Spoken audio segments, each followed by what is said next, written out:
Good morning and welcome to Amy Howard's live YouTube channel. Thank you for joining me.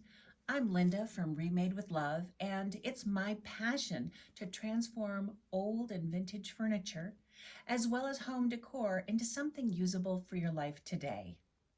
I use Amy Howard's products to upcycle everything that I transform. Today, I'm taking on this old vintage box from the late 50s, early 60s.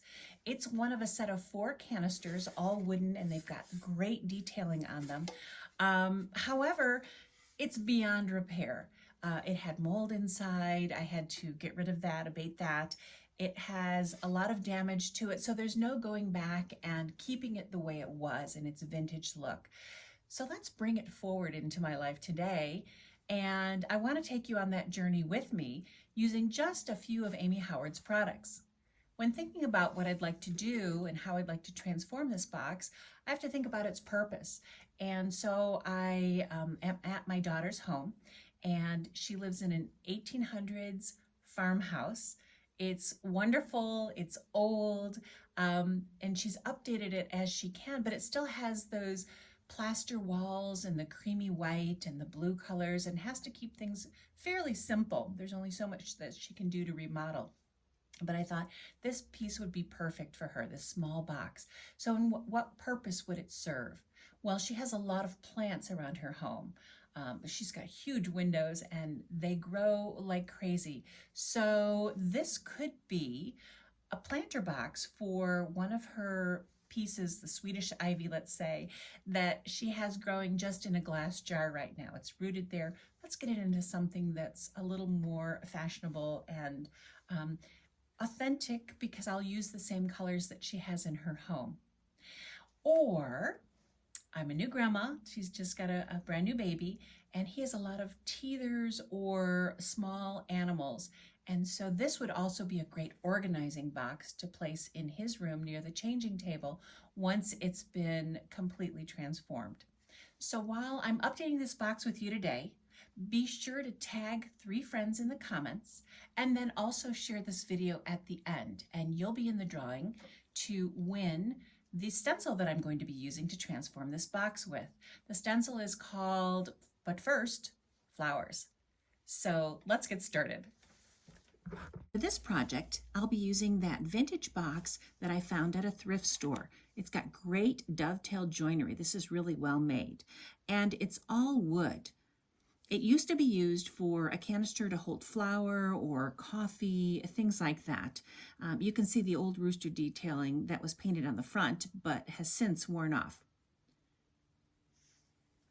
I'm also using Amy Howard's stencil, but first, Flowers.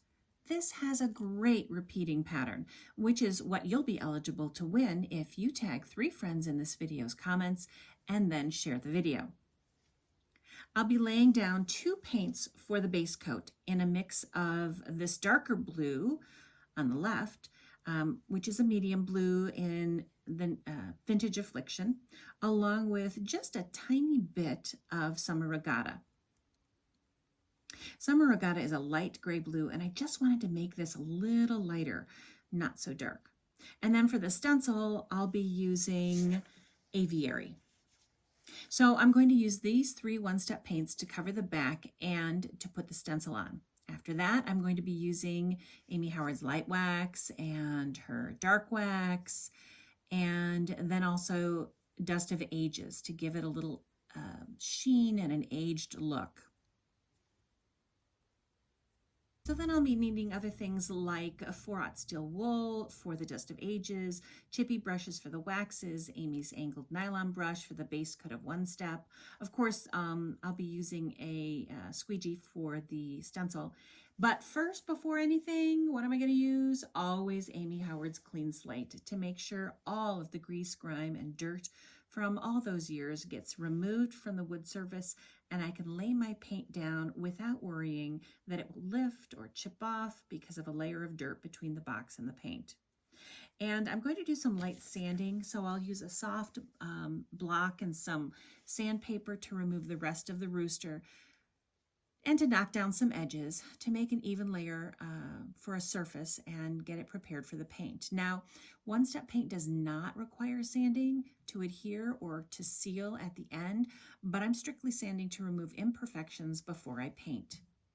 So let me get my things out of the way and we're on to the first step, which is sanding.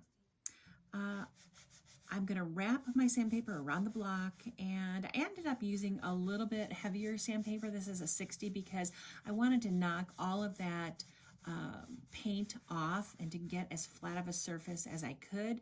I also noticed there were imperfections on the box, like some splinters or the edges were rough. So I'm just going to hit all of it really, really lightly to get those things removed that I'm finding that I didn't really feel or see on my first go around with this box.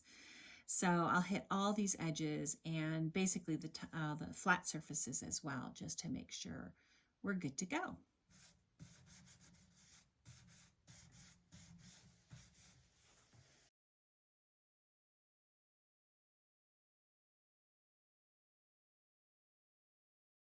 Now that I've done a quick sanding, I'll brush what dust is left off and then take a lint-free rag saturated with clean slate and get the rest off to be ready to paint.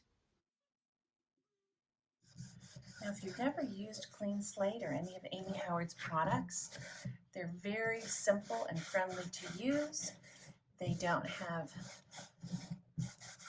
I'm not worried if the paint about VOCs, and even this cleaner, you can see once I was done even wiping it down, it came up with extra dirt off of it. I don't have to worry about using this around small children, these fumes. Although you'll smell the Clean Slate, it's not that bad, and I can use it indoors. If you're sensitive or just want to be cautious, please use it near an open window. But I certainly don't have to use it wearing a mask or anything else. Now I'm going to take a cup and mix my colors. So I'm going to start with Vintage Affliction, and of course you want to shake it up. And these great little trial sizes. I believe they're 4 ounces. Yes, 4 ounces. One-step sample. If you get that online, it's a great way to try out a color or do small projects without having to invest in a big can unless you know you like the color, or if you just want something quick and easy to go to. So isn't this a yummy color? Look at that. Looks better dried and on. So I'm just going to pour a little bit here. Okay.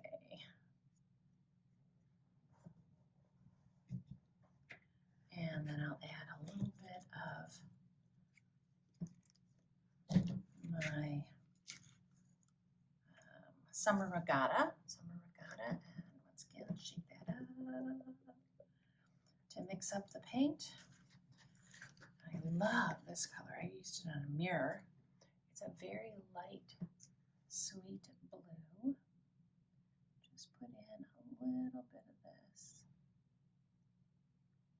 to take the edge off the darkness, because I'm wanting the piece to be a little bit lighter than what it is. And I can always adjust this. As you saw, I eyeballed the colors that I'm mixing. And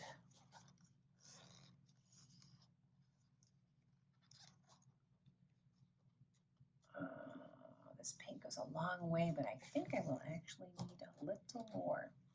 So let me see if I like this color on here. Yeah, that's sweet.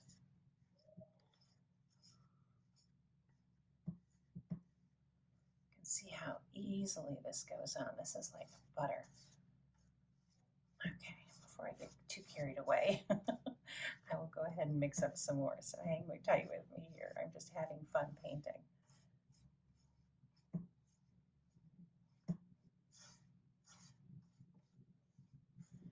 All right.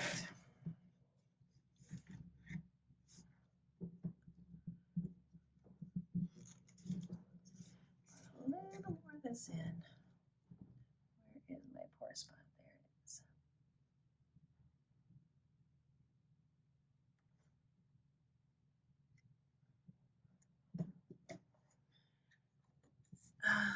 Vintage Affliction, followed by a little more Summer Regatta. I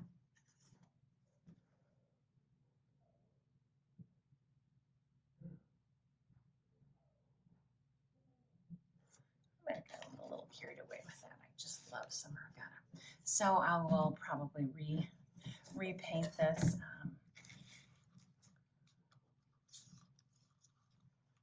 Oh, it's just beautiful. You can mix, Amy Howard's One Step comes in 101 colors, but you can mix your own. So if you find something and you love it, but you wish it was just a little lighter, darker, redder, whatever the case is, just know that you can mix your own very easily. There's no chemistry involved. It's just here and mix. And of course, with the One Step, it's so simple and easy. Okay, so I do see as I'm painting that this box, even though I've sanded it, has some rough spots on it. So I may get out the sander, probably in a 120 grit, just to lightly sand or between coats. And I think I'll put another coat on here. And always catch your drips.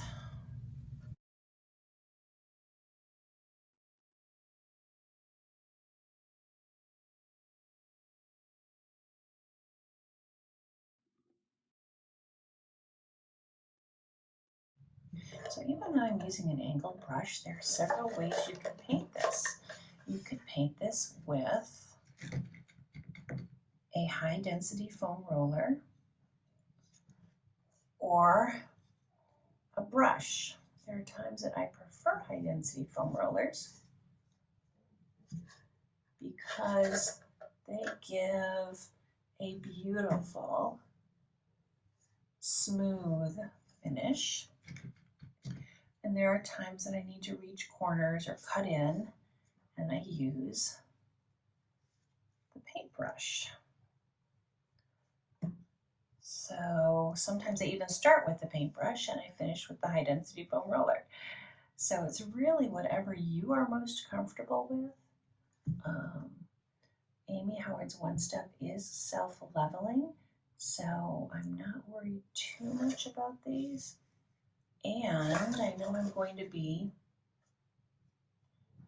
doing a few other steps, including putting some wax on and then buffing, which is going to give it a beautiful sheen.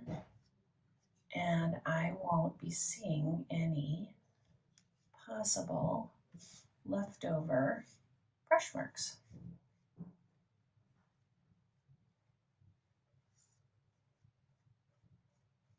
This first coat doesn't have to be perfect, but I like to go with the grain and give it a nice smooth finish once I think I'm towards the end here. And then again, catch those drips that may be going on to the other side because we're butting up edges.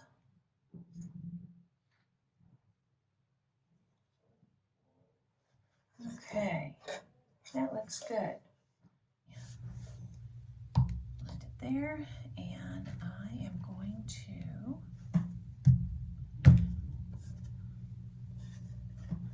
set this down over my One Step to dry, and I will be back in about 20 minutes. Okay, so I've actually put 2 coats of paint on this. The second coat, again, I did with a brush, but I went ahead and watered it down just a wee bit so that it would go on really smoothly and take well to the box. I put a coat on the inside. It really doesn't matter how much I put on the inside because you won't be seeing much of that, but because you might get a peek inside, I went ahead and put some in. Now we've got the fun part coming. I've got a little bit of paint drying here still that I dropped. But what I'm going to do is start off with creating a stencil pattern using Amy Howard's But First Flowers, which is a great repeatable pattern. You could use this for so many things. I was just thinking you could use it for the back of, when you complete a wardrobe or something, you can use it for the back of the wardrobe. You could use it for on pillows. There's so many things to do. You can see there's like a natural break in her pattern here, and it just so happens it's about the same size as each of the sides of my box. So I'm going to peel this off, stick it down. Sometimes we cut them apart, but I liked the little dots in here, and I'm going to try and make use of that. Because I am going to use part of this, but not all of it, I am going to be very careful with the edges so that I don't have any bleed through on the sides. Or actually what I could do is just fold it over. That's a good idea. Okay, so first I want to position this before I burnish it down, and just get this evenly lined up with the bottom. Press it out, burnish it so it sticks, and I'm going to go over the lip just a wee bit, and then I'm going to go ahead and push the pattern down on this side and wrap and push the pattern down on this other side. Okay, you can see it's not quite sticking well, so just pull it up and burnish again. So I'm going to end up coming over the edges of all sides and just doing the lip of the box. Won't that look pretty when it's done? All right, let's start with, this is a brand new little sample of Aviary. So I'm going to shake this up, make sure it's really well mixed inside. Make sure this is down, because I'm using one-step paint, and usually I use a gel art ink or something that has more of a body to it. I'm going to be super careful with this, and I don't want it to bleed underneath. So you'll see me several times burnish and reburnish and just keep going on making sure my stencil is down. I don't want any bleed through. All right, I'm going to start with a little of this. I'm just going to dab it in, grab some here, and if you haven't used your stencils, I'm using a Squeegee. It is from Amy Howard. It is this or the angled Squeegee are what I suggest you use, because you want to smooth it all out, but you also might need to get into some tight places. So make sure you hold your Squeegee at a 45-degree angle, and again, burnish the paint through the stencil down. So we're going to quickly work, because we don't want this drying on the stencil. So that looks pretty good. I'm going to roll to this side.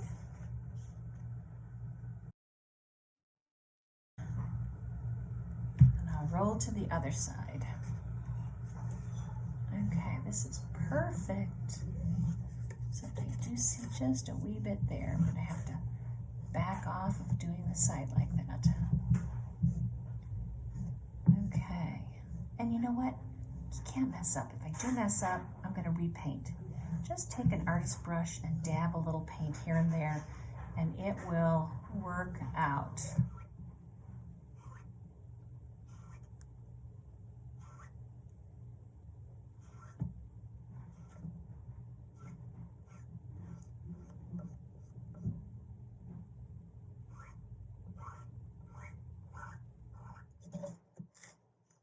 You can see I almost wanted a tone on tone look, and I think I've pretty much achieved it here with this look. Now it looks like I'll have to probably sand those areas I've added thicker paint to, and it will have a worn tone-on-tone look to the box when I'm done.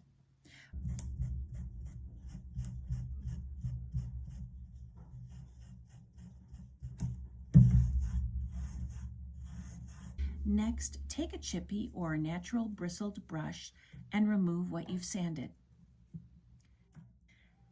Now you'll follow up with light and dark wax. The combination of the two, plus Dust of Ages, will give the look of this newly painted box a time-worn, treasured finish.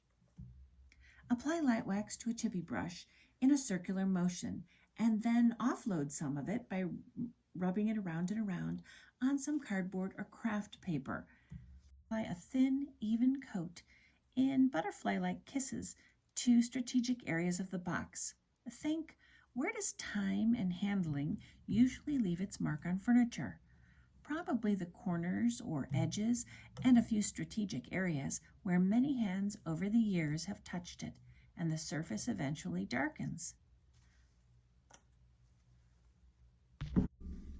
The light antique wax will darken the edges slightly, but the dark wax applied after about 15 to 45 minutes of drying, this is when it comes to tack or feels less greasy, cooler, and a little less sticky as you touch it. This will really add the darkness to the finish.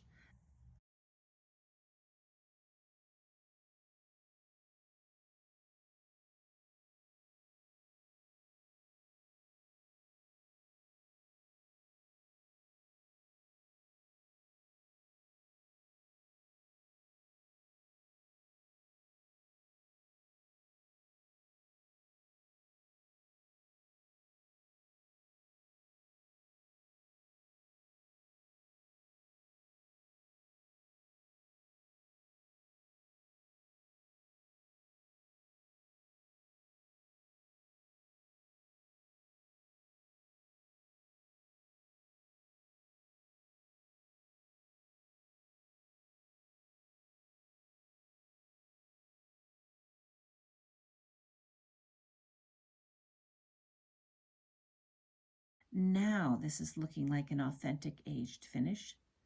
After the dark wax has another 15 to 45 minutes of drying time, take some of the Dust of Ages and sprinkle it over the dark wax. Give it a few minutes to dry with the wax, and using a 4/0 steel wool, buff with short bursts of hit and drag over and over. This will bring a soft sheen and add that inexplicable darkening and sometimes even dusty appearance to the paint, again giving it that authentic finish.